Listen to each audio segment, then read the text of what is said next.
So one of the interesting shalos that came to me recently was, there was a power outage. Everybody's power was out. A fellow put up a chalent right before Shabbos, a Kedera Chaisa, totally raw chalent.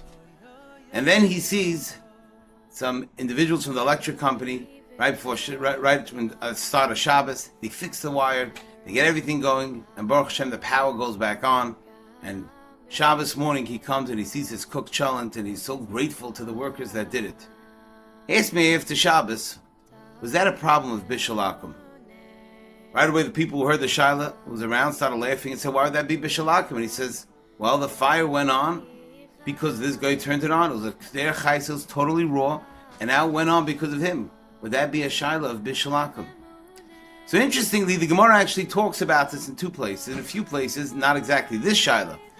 But essentially, if there's a fire in a Agam, a guy lit a fire in the wilderness, and it cooked fish, it cooked some grasshoppers, that is not a Shaila Bishul Akum. Because even though it's not Shabbos, but there's no halacha of melachas machshev, that there has to be specific intent for the melacha, but there has to be that he was cooking, he wanted to cook that thing.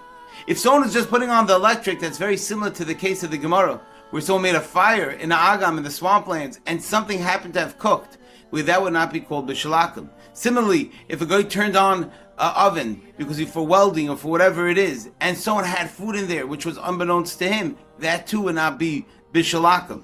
So that would not be a Shaila Bishul Akum. The bigger question would be sometimes is, what about Amir Lakum?